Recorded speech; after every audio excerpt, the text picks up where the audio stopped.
Welcome, dear friends, to Kardec Radio in our Voices of the Great Beyond.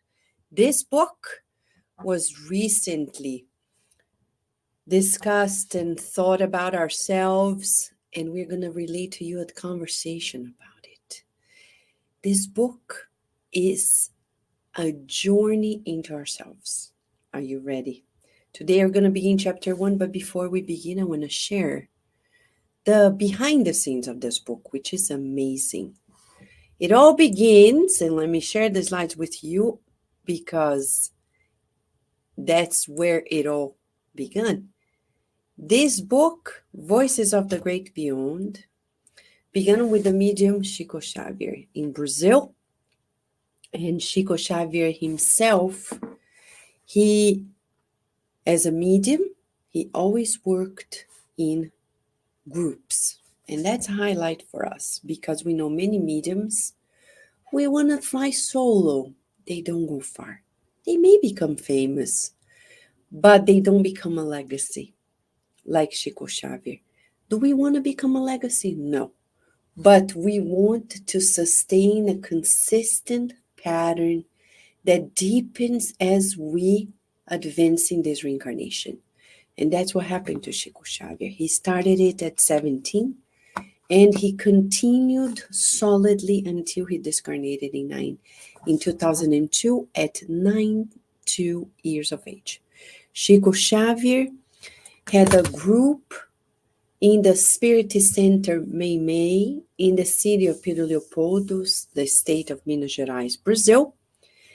And they had visualized a long table, several people who were trained and skillful, and he had Chico Xavier as one of the mediums, not only, but one of the mediums.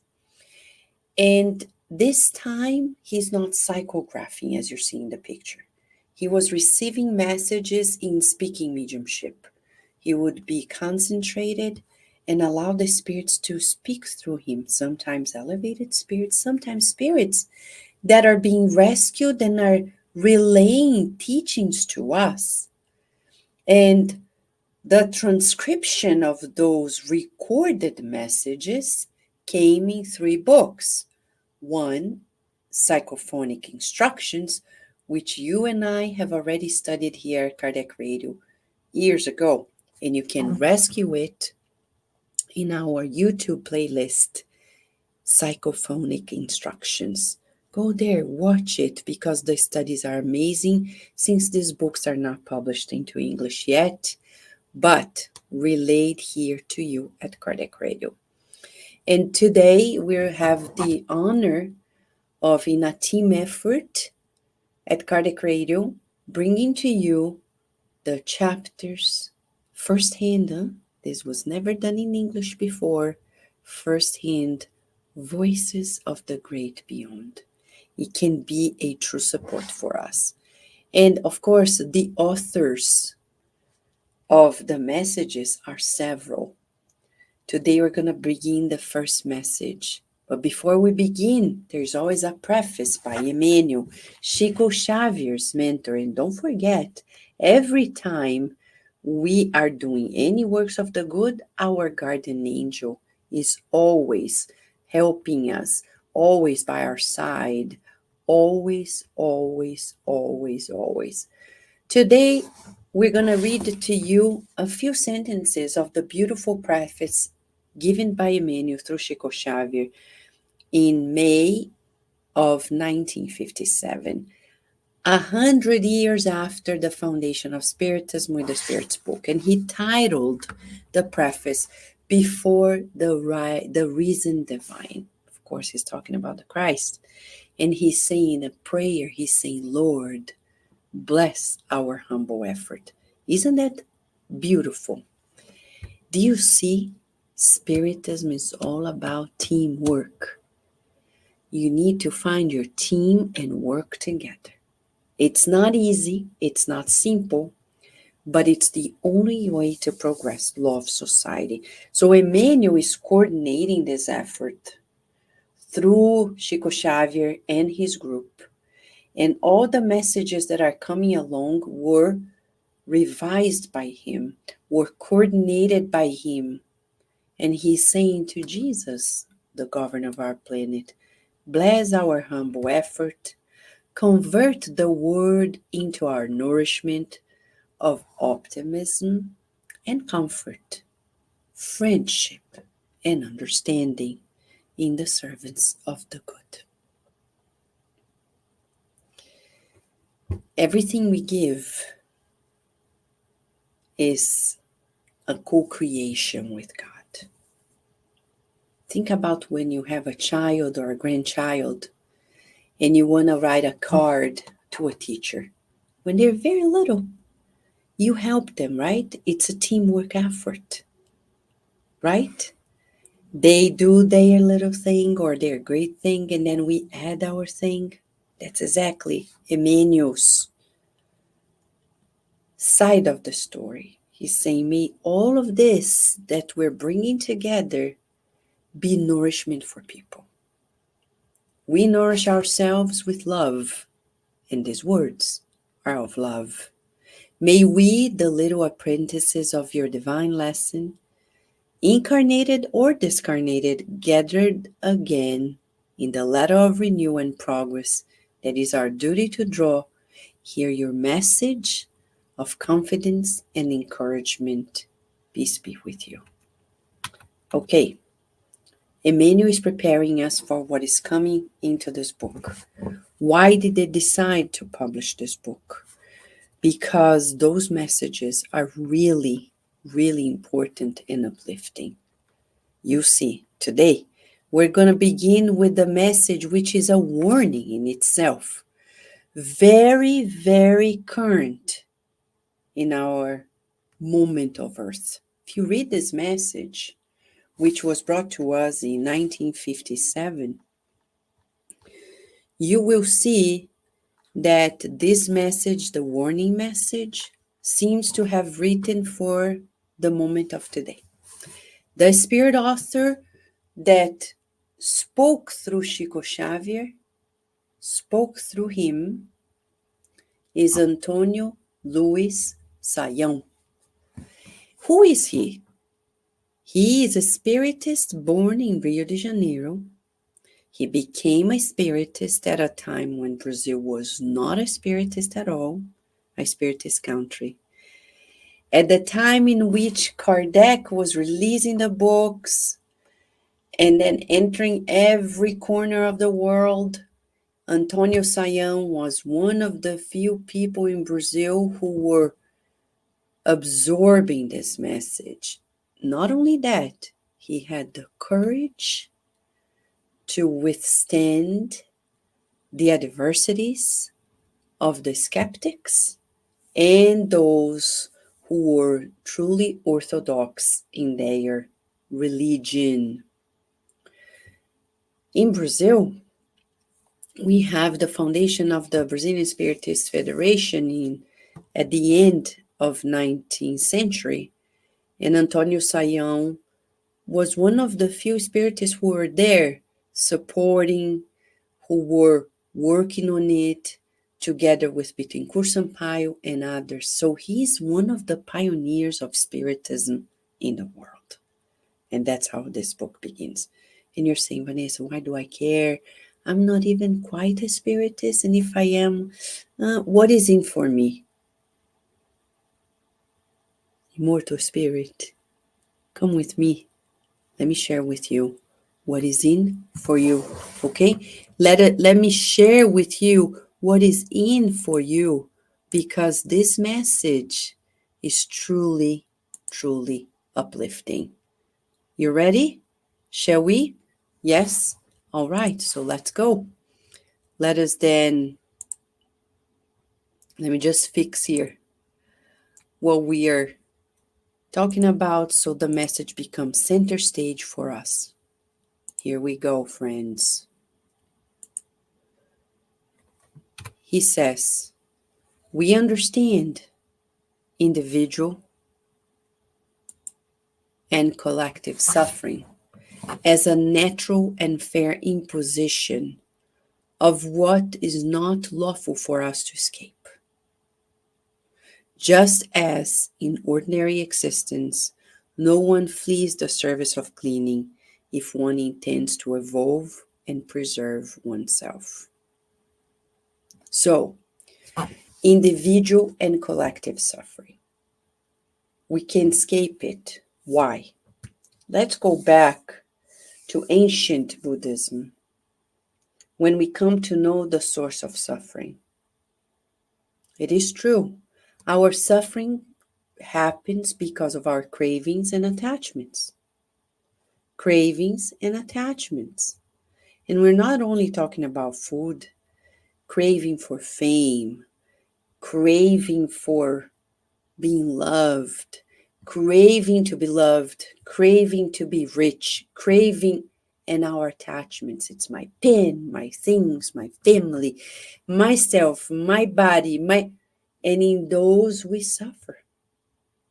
Can't escape it. And he's saying something quite interesting here, that this suffering comes like a detergent to clean, to make us permeable. That's the function of detergent. Detergent opens membranes, holes in the membranes, and enters to clean. So, he goes hand in hand with the teachings of Leon Denis, when Leon Denis talks about pain in the book, amazing book, After Death. Let's go on. He says more. There's no storm without benefit, and there's no night without dawn. We need a contrast. Says Professor Euripides Barçanufo, the educator, scholar in Spiritism, who says that we need the contrast of day and night, of good and bad, in order for us, the contrast of noisy and quietude, to understand the difference. How often we don't know anymore what is to be quiet because we're constantly engaged in social media, engaged in this, engaged in that, and then we suffer. Right? He goes on and says, we just want to comment with our brothers and sisters of faith on the need for a broader assimilation of the gospel in our lines of activity. Remember, he's talking to us in 1957 when Spiritism was in its first, let's say, more than half a century vividly in Brazil, but in the world as well, 100 years after the publishing of the Spirit's book. And he's reminding us after he passed away, he comes back and says, friends, don't forget that we need to assimilate in our activities, meaning absorb it and practice. Absorb it and mold our daily activities with it. And you're saying, Vanessa, I know I need to do this, but it's hard. Is it?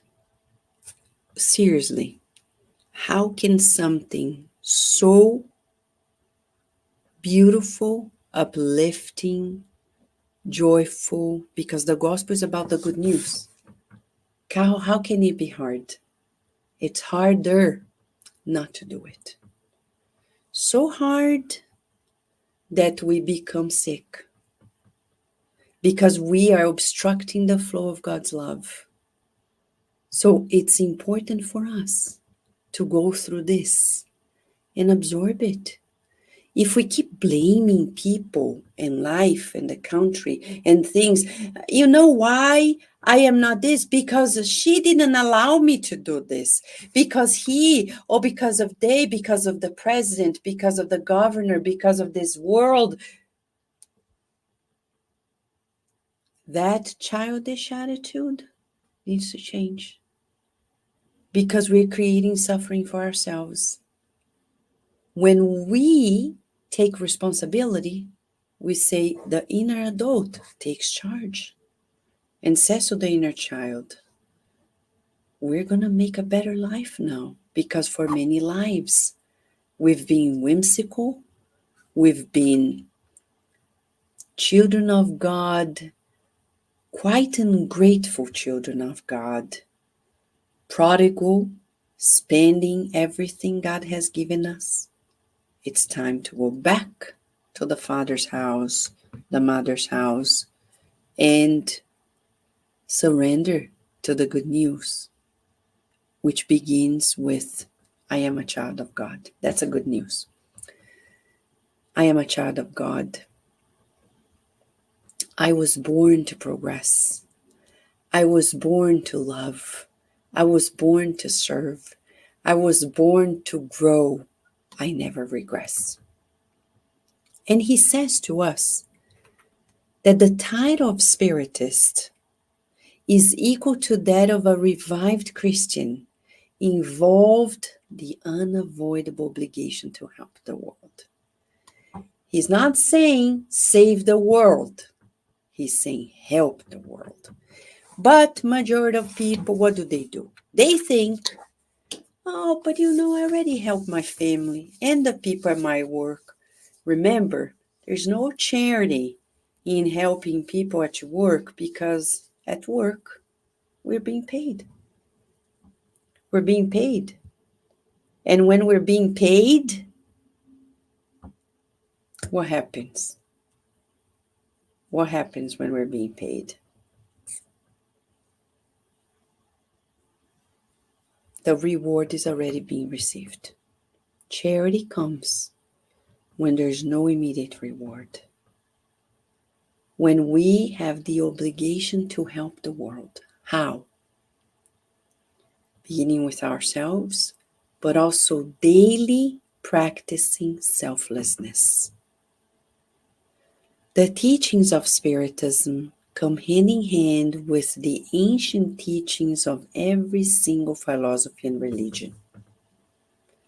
This practice of selflessness is the only ways, when he's saying the obligation, the unavoidable obligation to help the world, he's saying to us, it's duty to help others, not only your family, not only yourself, but being committed. So no matter where you're living, even in the US, there are many shelters, there are prisons, you can always help.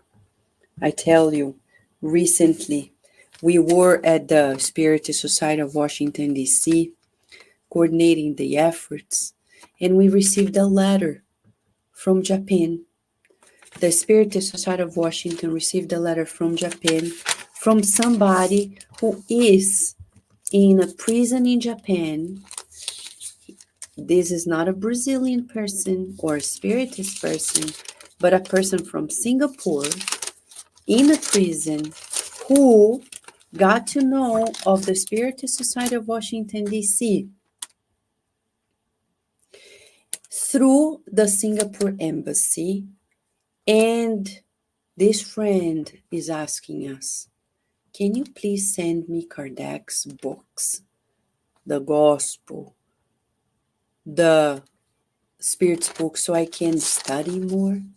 And he talks much more about it. We were quite surprised.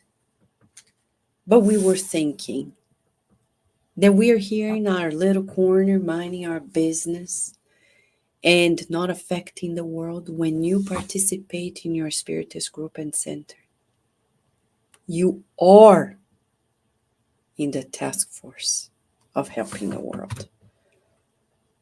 That's why Antonio Luiz Sayao says, we who have already received, by the mercy of the Lord, the knowledge of divine justice through reincarnation and the certainty of the immortality of the soul, we constitute, in the name of the Master, the vast front of servers or servants with the duty to help humanity that struggles in the chaos. When I see spiritists who enter spiritist centers and leave and they mind their lives, they do not engage, they do not participate, they are not active in their practice, when they are just taking care of their little lives, a family and work, as blessed as it is, but they don't engage in the collective effort, we're doing a disservice to ourselves. Because you and I may be minority in the world, but remember, in 1957, when Sayao spoke this message through Chico Xavier and later transcribed and translated here, Spiritism was not very much known even in Brazil, and he was already seen as a visionary, that by knowing all that we know, divine justice and our immortality, the only way to be happy is to serve, to help humanity. And if you think the world is going wrong, remember, it's always been like this, but it's getting better. Because more and more people in the world are fully aware of our true nature. And he says, to be invested with the power that such a mandate grants us, it is indispensable not only to preach the gospel, but to incorporate it into our lives so that our life speaks louder than our words. So our life speaks louder than our words. In neuroscience, we study about emotional body language, and we study the fact that in our body language, we may be congruent or not, meaning maybe our facial expression is smiling, but our physical body is fearful. When people look at us, we may say something else and nothing matches, and we become a question mark in people's lives. Sayao here, without knowing of those teachings of neuroscience, he's saying just that, coherence. We need to be coherent, to bring that good news in our facial expression, in our physiology, so much so that when people see us, they feel the vibrations, they see what's happening here, and our words may complement it, but our life speaks louder. So a moment of reflection for us. Is my life speaking louder in terms of the good news than my words? Are people in my life seeing that I am thinking of others more than me? That I'm becoming more selfless? That I'm becoming more loving, more caring, more compassionate, more fraternal? Or do I spend my days from morning to next morning, 24 hours, in my little to-do list, forgetting that there are people in the world who need our help?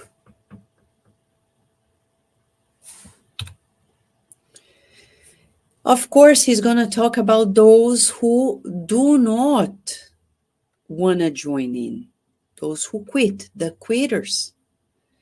He says, in the dark vastness of the lower spheres, the soldiers who inadvertently lost the opportunity of victory, they cry. So if you say, oh, I used to be at a center, but this is what happened and I left and I'm here doing nothing, you cry. And if you say, Jesus, but you know, the president of the center and the director of the center, they did this to me. They didn't understand me. Excuse me. That's not a justification to do nothing. They are those companions of ours who passed through the luminous path of the doctrine, demanding that heaven come down to them without the courage to sacrifice, raising themselves to heaven. So I go to the Spirit Center, I go to the groups, and I'm expecting to be loved, to be understood, to be accepted, but I don't love, I'm not understanding, and I don't help anybody. And when I do, I have a hidden agenda.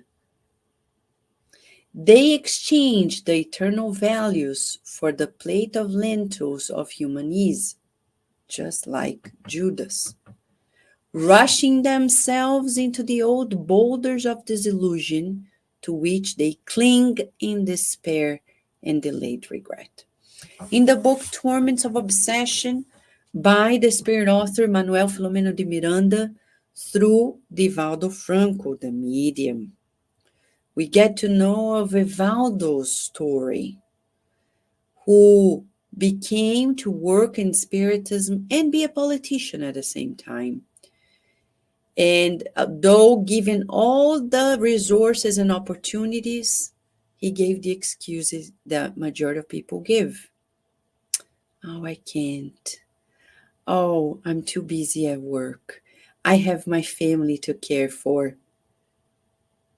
When he discarnated, he was found in a cocoon of what? Guilt. He was imprisoned in his own guilt. And after many years, he was rescued by the mercy of God through his messengers, and the spirit doctors were performing a surgery to release him from the cocoon so he would recover, rehabilitate himself for another incarnation, because in that one, he failed. So you and I today are being asked, do we want to succeed in this reincarnation? Because it's all about selflessness.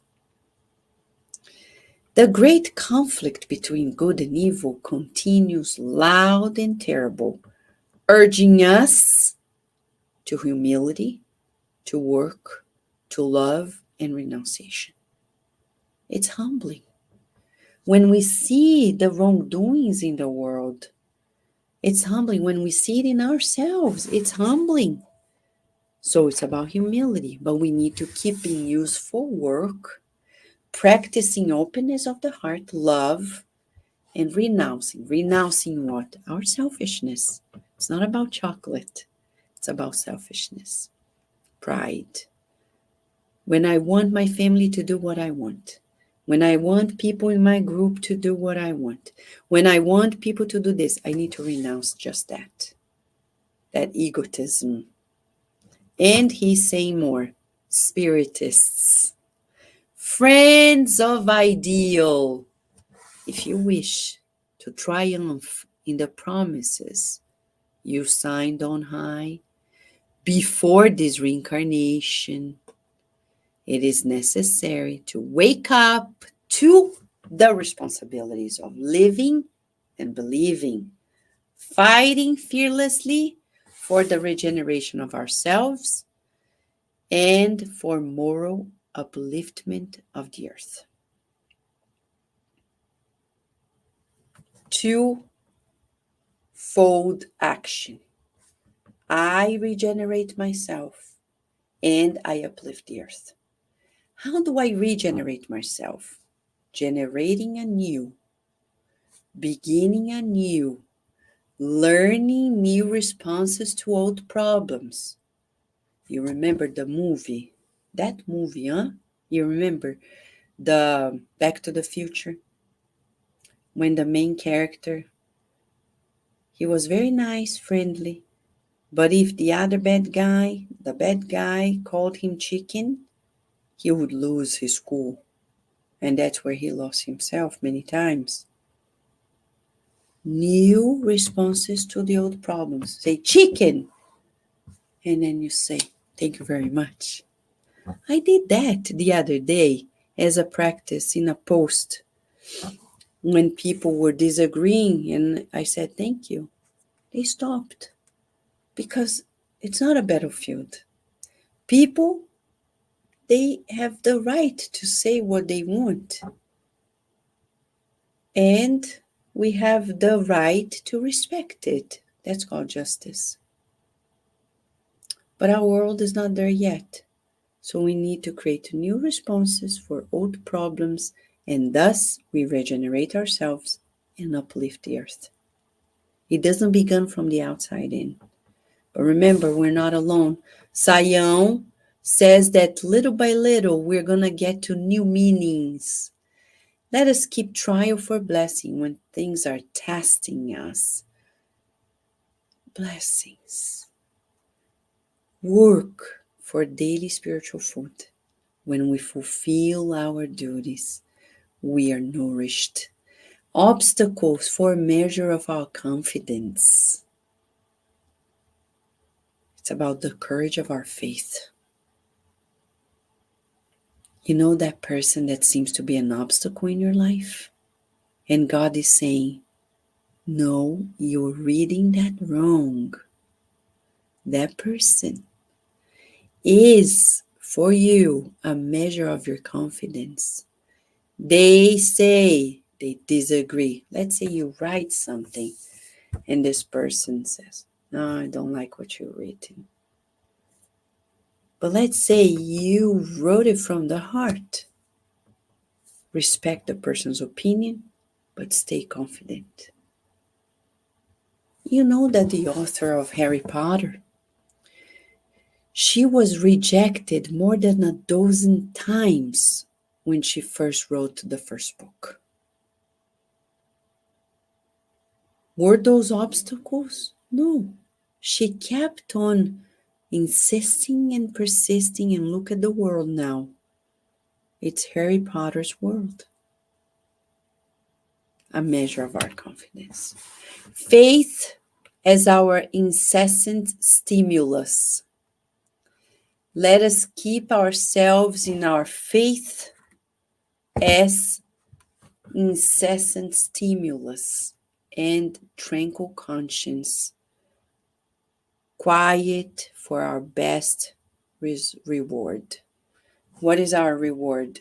To go to sleep and know I did my best. I made an effort. I tamed those bad tendencies. I transformed myself a little better today than yesterday. I sculpted myself. I'm refining myself. I'm becoming more gentle, kinder, more compassionate, more understanding, more loving. Open your heart. And the battle in this century is decisive for us, he's saying. Spiritists and servants of the good news, endowed with a wealth of renewing knowledge. Chico Xavier used to say that to know of Spiritism is like winning the lottery in the world. So you won the lottery, so did I. Let us then accept the Christ. Have we accepted the Christ fully?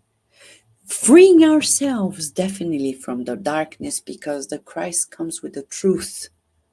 Or, says Sayao, we will remain darkness, indefinitely postponing our deliverance with the Christ. Are we accepting the Christ? Freeing ourselves from darkness?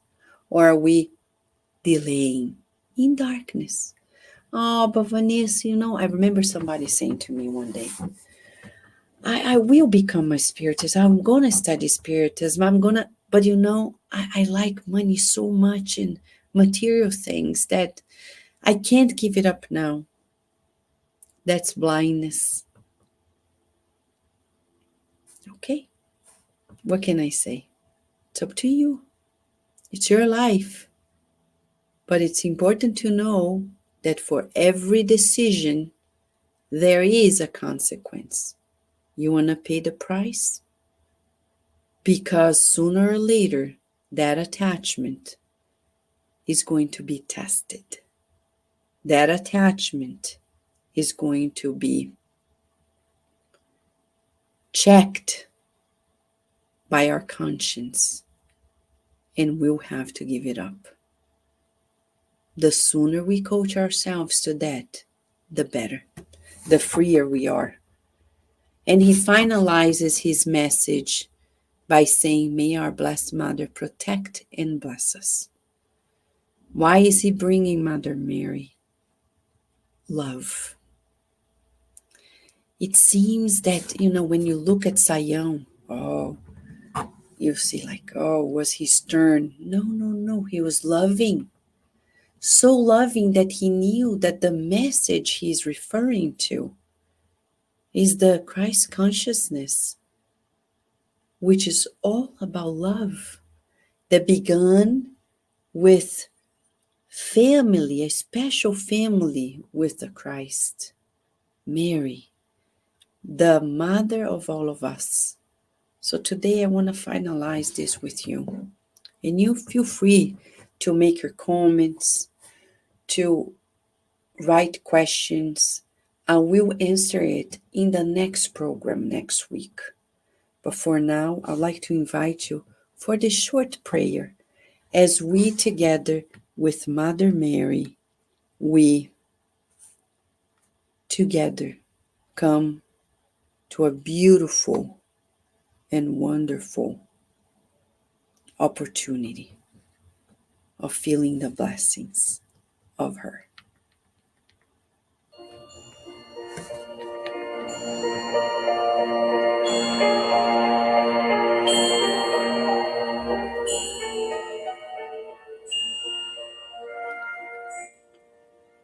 Dear Mother, Mother Mary, beloved and kind, we feel your embrace of healing in this message of Antonio Luiz Sayao through the speaking mediumship of Chico Xavier, bringing to us the direction of our daily lives. We're so fortunate to know of all this, to be reminded constantly of our true essence, knowing of divine justice and our immortality, giving new meaning to our lives, and sustaining ourselves in your deep renewal.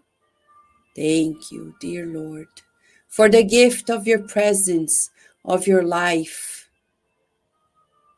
today and forever. Bless us, Mother Mary, Master Jesus, and so be it.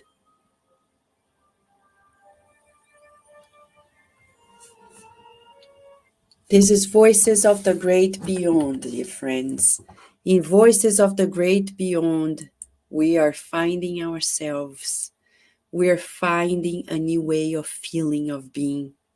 Write down your question in your comment, please. And we will get back to you next program. And we look forward to this growth together, listening to the wonderful voices of the great beyond. Thank you for tuning at Kardec Radio, where you and I are always